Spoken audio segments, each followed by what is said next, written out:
This program airs statewide on California Public Television and is a California's Gold classic. This series is endorsed by the California Teachers Association, the California School Boards Association, and the California Library Association. Well, hello everybody, I'm Huell Hauser, and here we are in San Bernardino on a very hot summer day. We've pulled over to the side of the road to take a quick look at our eventual destination.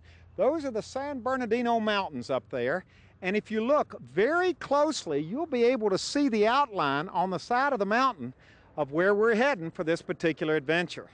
They tell us that whole area up there is rich in history. All kinds of neat things have happened there over the years.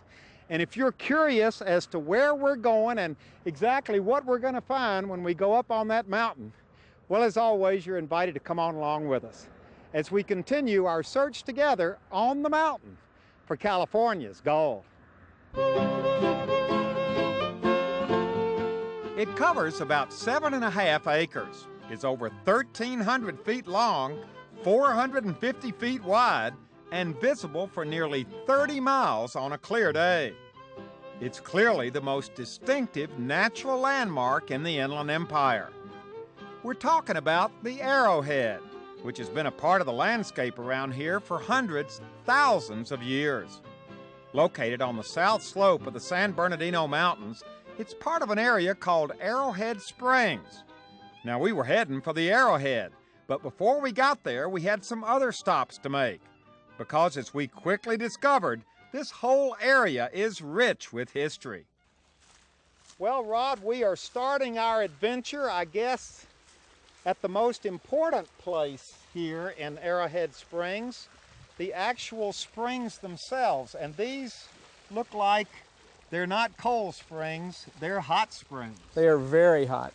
Fact is, this is the original spot in this whole area here where they first developed the Arrowhead Springs. And the Indians came here and they saw that as a therapeutic and a lot of healing and a lot of spiritual aspects of the Indians, as well as the evolving as the Americans came in and started their infirmaries and had healing centers and just evolved throughout the years with the hotels here. All because of these hot springs. Now, were they just bubbling up all through the hills here? Yeah, actually there are hot springs all throughout the property that just percolate up from the ground. A lot of geothermal source. And how hot? I saw a sign out there that says this water is what, about 100 and... This is about 170 degrees here. So how hot? That's hot. That is very hot. Okay, so is it too hot for me to even put my finger in? I think you could do it real quick. Would people actually, they wouldn't sit in these, they couldn't sit in water this hot. They would actually run them over rocks and try to bring up the steam in the hot water, and... Wow! It is cooking. That is, whoa! Yeah, we even have water even hotter on the property. And that's coming right up out of the ground that hot? That's correct. Now, how would the Indians use these hot springs? They would use them for cleaning themselves. Back then, we didn't have showers. And so they would use a lot of that hot water and that steam to cleanse their body, and it would be a healing process as well. Kind of a spiritual thing. It was, it was. And when the Americans came, they saw it as therapeutic or medicinal, or how would they use it? Originally in the mid-1800s, they did it as well for an infirmary. They had a sanitarium here, and TB was really, really big in the mid-1800s, and they established a site here at Arrowhead Springs to help heal not only the people in the local area, they would try to get people to travel in from all over the world for those healing properties. And I've seen pictures of them being used for other practical purposes as well. That's right, Huell. They even use the hot water to slow cook hams and eggs, and kind of a novelty in the hotel. And so that was very unique for this area. Not too many places could do that. It was that hot. It was very hot. Yeah, it is quite a unique spot. It's noted worldwide as the hottest water in the world. What? Hottest water in the world. This is the hottest it is. Naturally occurring, bubbling up out of the ground water in the entire world? That's right. Now I've hooked up with Honey Wilson, and this is an absolutely spectacular view here Very tropical, very Yes. California. Yes. But look at this. This is part of the history of Arrowhead Springs as well, because, honey, this was the site, well, this is the third hotel that's been here. There have been some spectacular buildings here over the years. Yes, there have. They started back in the 1800s, and there were two structures that were here previous. And the second hotel was quite a Hollywood magnet back in the 20s and the 30s. And both of those structures, they burned down in fires. Really? So this particular hotel has been standing since 1939. It was built by the Arrowhead Springs Corporation. It was a corporation that was headed by a gentleman named Jay Pally, and he was the president of CBS at that time. So the whole hotel was put together by a bunch of Hollywood types that took ownership, Darryl Zanuck and Claudette Colbert and Al Jolson. So. And this was built, what, as a retreat for Hollywood stars to come out here and... Yeah, absolutely. They'd come out here and they would literally spend weeks at a time just laying by the pool and doing the hot springs and the steam caves and all kinds of things. So. Now we have some pictures here. You've got some of the examples of stars who were here in this very hotel. This is Eddie and Ida Cantor, John Payne and Gail Russell, Jimmy Durante. Oh boy. Alan Ladd. This one's Al Jolson. This was opening night 1939. It was broadcast throughout the nation on CBS. On CBS? Yes. Because Paley was one of the owners of it. This is Susan Hayward, Rudy Valley. Oh my gosh. So there was quite a few that came and spent time here. Al Jolson used to say that his regular routine would include 2 rounds of golf, swimming in the pool, some skiing, the hot steam, you know, coming out of the steam caves. That was just his regular routine. Well, it's interesting that it's still here. When you look down here, Louie, you can see the old tennis courts down at the bottom of the hill. Those were probably original to that. They were, actually. They used to have all kinds of sports figures that would come here and give tennis, tennis training and swimming and golf lessons and all sorts of things. You pointed out we're very disappointed because we were going to get to go to room 620. 620 today, but you told us that it's occupied. Unfortunately, yes. But tell everybody what the significance, and it's right up there. It's the middle of the 3 rooms up on the top. What the significance is of room 620? Well, actually, back in the 50s, Conrad Hilton owned this hotel for about 4 years, and it was said that Arrowhead Springs was second in his heart only to the Waldorf Astoria. So his son Nicky Hilton was getting married at the time, and of course, what a great place to have his honeymoon. He was marrying Elizabeth Taylor. So they spent their honeymoon night here up in 620. So the legacy for Elizabeth Taylor started here at Arrowhead Springs. So that's the Elizabeth Taylor bridal suite. Yes, it is. For the first one of her many marriages. That in itself makes that a historic place. Yeah, I'd say so.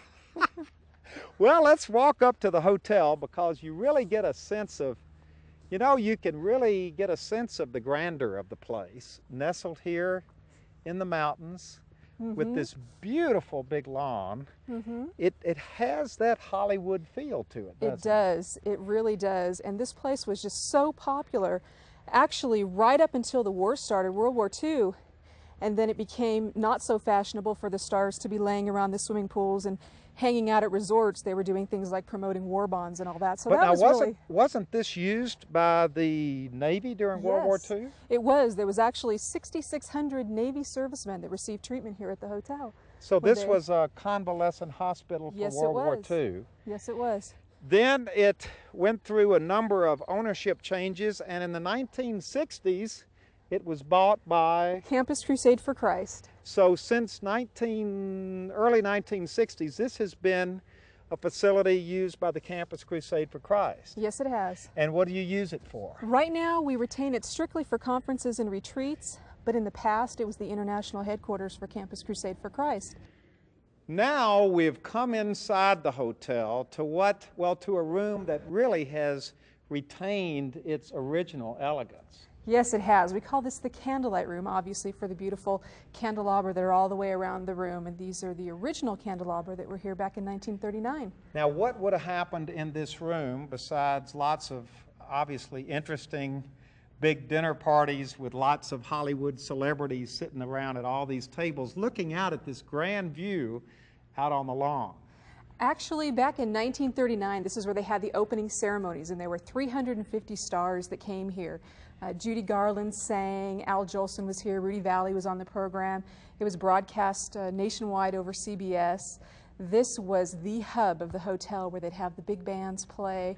There was a dance floor here. It was really kind of the central place, the happening place back then. Well, all of these grand old hotels had rooms like this, didn't they? The big grand ballroom. Wow, there's so much of the original hotel still here. This has got to be Yes, original. it is.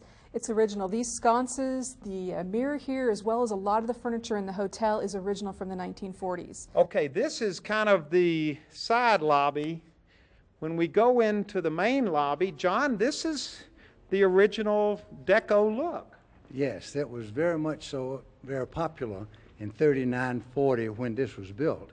And the lobby has maintained the look, that is the floor. And these large cases, pieces of furniture, original. And an interesting thing about those, that is a phony, and it was pulled out. If you pull this away from the wall, it has a coat hanger, a rack, like when you had a party and they sold the area, when you had rain here. I did not know that until a few years ago when they were cleaning up around here, and I realized, well, what this was. So knowing that you like spooky things, there's a closet rack. Now it's tied down for earthquake reasons. Well, how do I know there's something back there? How do I know you didn't just make that up? And actually, I'd heard there was another story about this as well. Yes, there is. Actually, back in the 30s, when there used to be a lot of gambling that went on here with the resort, they have, did you notice the long windy road when you drove in? That was put there purposely because they could stop the police and the authorities long enough to hide all of the gambling equipment, and these are fake fronts. So there's rumor that they used to take all of this gambling equipment, stash it in all the fake fronts, so that when the police got here after the long windy drive, everything was So there was fine. gambling up here. Absolutely. John, you said this was used for as a coat closet. You sanitized the storage. Well, the rod is there for hanging coats when you'd have bad weather or something. But you also had plenty of room there for slot machines as well. I would imagine it looks about the right width. Okay, now boy, this is like a $5 tour we're getting today. Well, we spared no expense. We're out is this the front? This is the back of the hotel, really, isn't it? Well, it's the front door. The other is the most prominent and was featured in brochures from the very beginning, as well as Campus Crusade for Christ. Rod, there's something else that's important right up these steps in this beautiful part of the hotel grounds. That's right. That's our mud bath area, and that dates way back into the late 1800s and early 1900s. And there's a lot of stories about the mud bath area. And as we move on up, I'll show you a couple unique things that a lot of people don't know and a lot of people won't admit to. What do you mean? Well, there's some pictures and some stories about how people used to sit on these pedestals and pack themselves in mud, and they had an over awning area. And one of the discussions that's a little controversial is that some of the mud, supposedly Egyptian mud, was taken from the local dairy, and so and they it wasn't used that really to- mud. Well, it was a form of mud generated by some cows. Wow. And so there's a lot of stories out there like that. And during the 40s, when the Navy had the hotel as a rehab hospital, they would take a lot of this mud and do packs up in the therapy rooms up in the hotels. So this is where they would get the mud to carry over to the hotel. That's correct. For therapy, for mud packs, That's for right. beauty treatments. That's for- right. Yeah. Back then, because the whole area of the hotel was therapeutic, and it was an infirmary, it was a rehab hospital, mud, steam, hot water, everything fit together just perfectly. Well, let's go down here. Where's the mud today? I don't see any mud. It's all concrete. It is. It's been pretty much no longer a mud bath for a number of years. Years ago, it was a fountain, had colored lights, and It's currently abandoned at this point. However, it has a lot of possibilities that we could bring it back. Well, it just gets better and better because, of course, a big luxury Hollywood hotel had to have a big luxury Hollywood pool. And here it is right here. Yes. Boy, that is a beauty. Yes, this is what we call our cabana pool, obviously. We've got the beautiful cabanas set on either side. This pool was built for Esther Williams when she filmed her movie Neptune's Daughter. She actually filmed 2 movies here, the other one called The Thrill of a Romance. So I can just see her doing her water ballet in the middle of the pool. It's just a perfect location for someone like her. Boy, the setting here too, it's just spectacular. And this is the original 1940s, 1939 pool. Yes, it is. It's very unique. It has a lot of individual mosaic tile on the bottom. It's quite unusual with the scalloped edges. I think it's one of the most beautiful of its kind around. And that's historic water because Esther Williams was in that water. Yes, she was. She was. Along with other stars? Yes, this was the place for the stars to hang out. In fact, you could rent the little cabanas on either side and get your massage there during the day, and the wait staff would bring you your drinks, and this would just be the central place to hang out. Huel, I forgot to tell you, I have the most incredible shot of Humphrey Bogart standing, I believe, right in this spot here next to the pool in his swimsuit and flippers. It's just absolutely adorable. I mean, Humphrey Bogart was standing about right here? Yes, about right here in his flippers by the pool. Unmistakable. Well, we've got some new little Humphrey Bogarts in the pool today. Y'all know this is a very historic pool. Yeah, and these are the historic cabanas. Mm-hmm. Looks like they're almost original. Yes. Mm-hmm. And when you get out here, you've got the wonderful shot of the mountains, the huge trees, and then back up here, if we come over here, Louie, and take a look, this is the second part of our program, you know, honey. We're going to go up to the side of the mountain.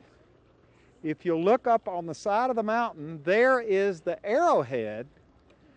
That is the natural part of this whole story. We've been concentrating on the hotel and the historical part 40s of era. the 40s era so far, but we're going to end up in just a minute, although actually we've got one more place to go, don't we? Yes, we do. There's one place that you cannot miss, and that is the steam caves at Arrowhead Springs. The steam caves are our next destination before we go up to the Arrowhead.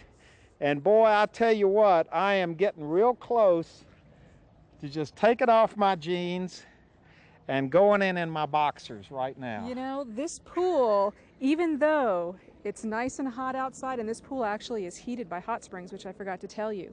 We use the geothermal here to heat this pool. We actually have to cool it down before it goes into the pool. But right now, it's probably in the 80s.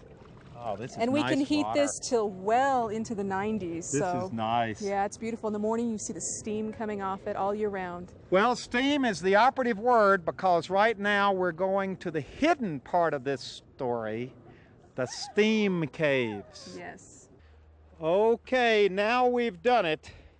To end up this part of our adventure, we have come into a very tropical, very overgrown, very adventuresome looking path, Rod, that takes us down to really one of the secrets of the old hotel. It sure does, Huel. Actually, as we spoke earlier about the hot springs area, this is one of the few remaining hot springs that we call the steam caves that is actually built inside the ground, inside the embankment. Where the hotel is. That's correct. Boy, I want you to know that it's an adventure just getting here, but this is the kind of stuff I like. This is real history right here. Tell us what we're looking at. Well, what we're looking at, as we spoke of earlier, this is the outside of the steam caves, and this is built actually back into the embankment underneath the hotel. So the hotel's just right up here. That's correct. And this whole area You've got a part of a building here. You've got an old building here with these wonderful old glass tiles here. What happened down here, Rod?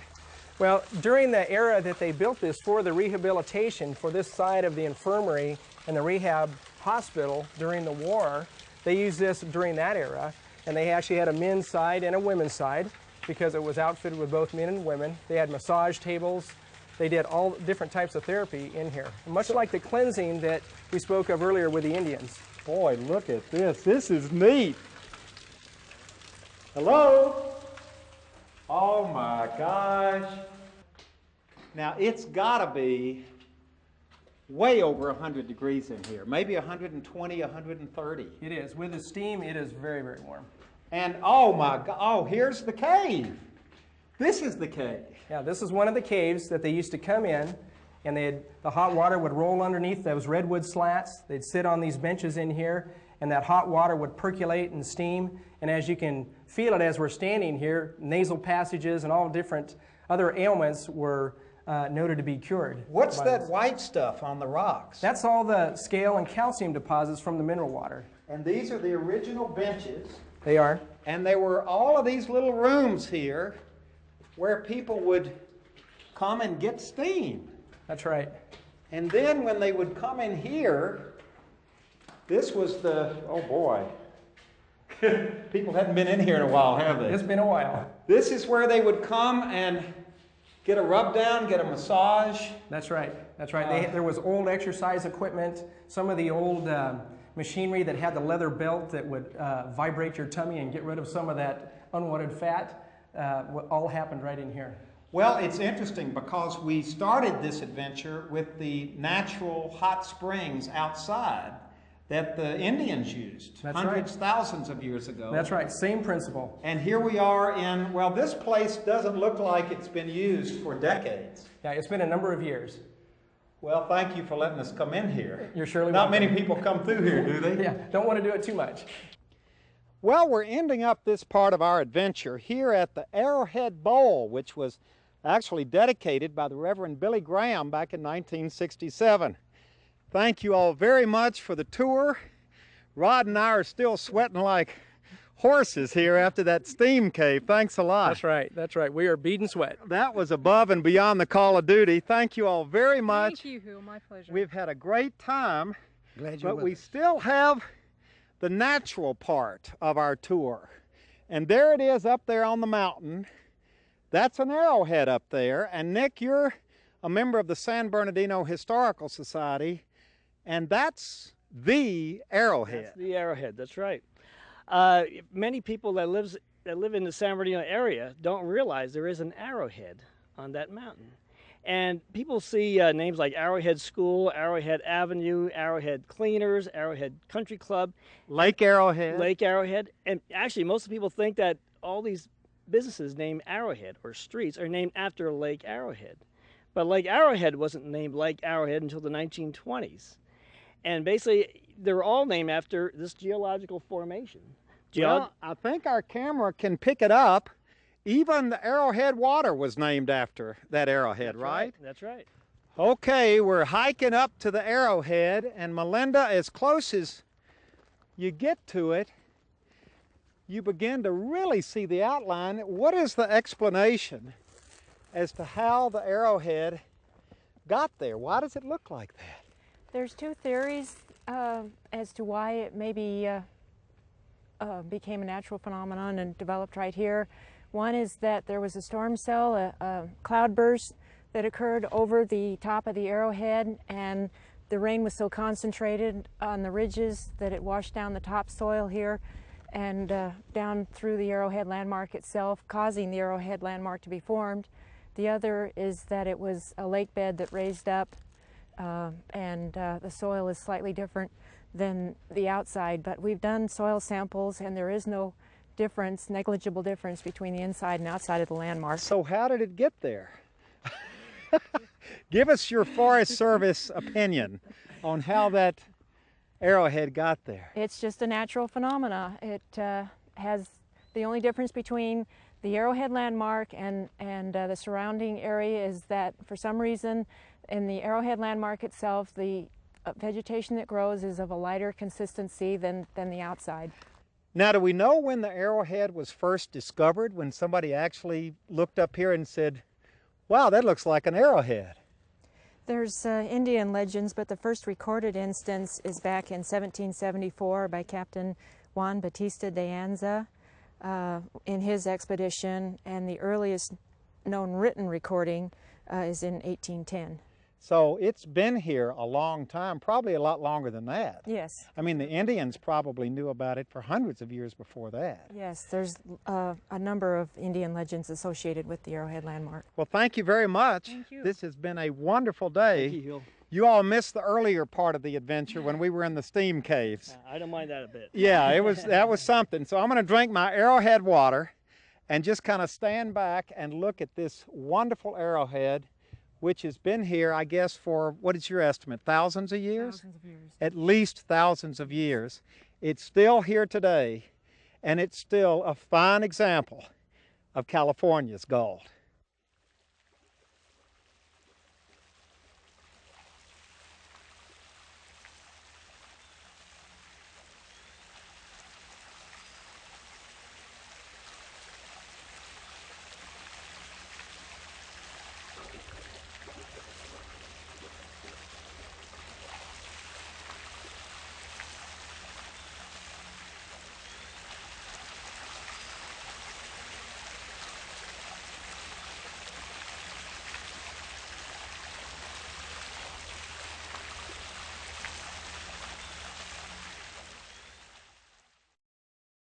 Well, hello everybody, I'm Huell Hauser, and I sure hope you enjoyed this adventure. If you'd like to see it again or share it with your family or friends, or perhaps donate a copy to your local school or library, it's available on video cassette and on DVD. All you have to do is call 1-800-266-5727, and we'll be glad to send it to you right away.